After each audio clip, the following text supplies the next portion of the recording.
week number 2 NFL games under the radar. If I can get some NFL Films music. Oh, we have a drop too. 3 games under the radar. Ooh, it's like we're in the sub. Oh my goodness! By the way, one that ping. sounds How many like pings it's was from that? Spaceballs. How many pings was that?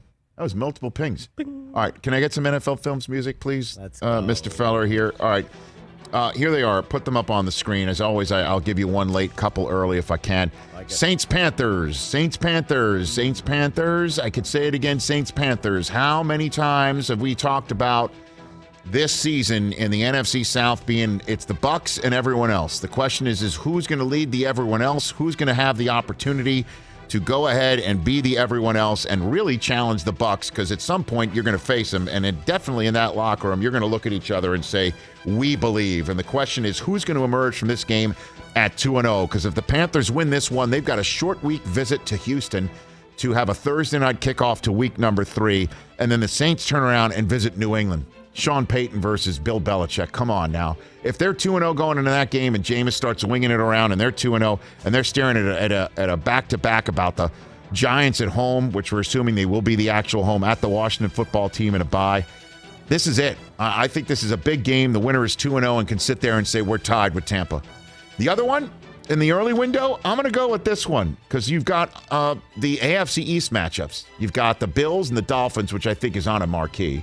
And then you've got the Patriots and the Jets, which is always on a marquee in New York. And I already went in on the Mac versus Zach and Zach versus Mac Dr. Seuss battle. This is the first of 2 this year and the first of many to come.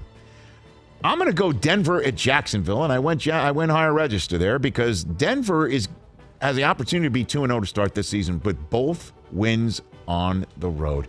Laugh all you want. Yeah, it's just the Giants and Jaguars. But you are what you are in the NFL, to quote Bill Parcells. And 2-0 is exactly what you need to be in the AFC West. Assuming that the Chiefs win, the Chargers win, the Raiders have a tough one at the Steelers, which I believe is on a marquee when you've got sort of a 1970s matchup like the Raiders at the Steelers. Both teams 1-0.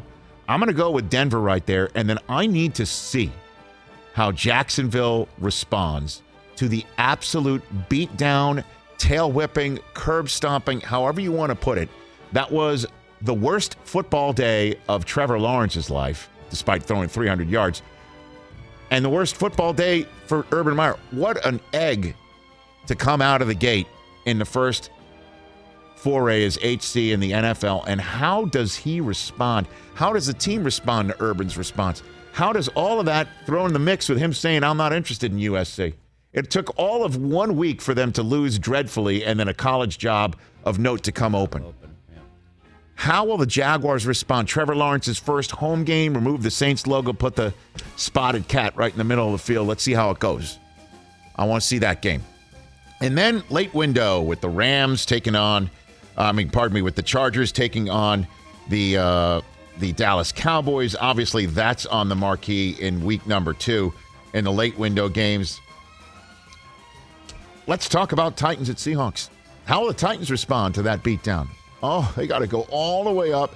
And guess who's going to be there for the first time in full throat? The 12s.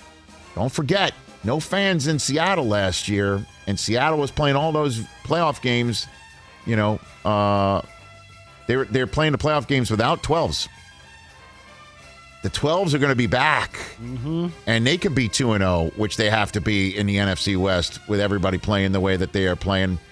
I was going to go maybe Vikings against the Cardinals, see how the Cardinals respond, but I went in the other direction, see how the Titans respond. I have to go all the way out there.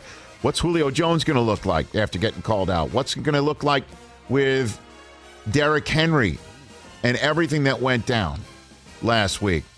Then the pass rush against that offensive line that got battered by Arizona. What will happen? Back-to-back NFC West games for the Tennessee Titans. Those are my 3 games under the radar for week number 2 here on the Rich Eisen Show. Hey, you watched all the way to the end. Thanks for that. Watch more right here.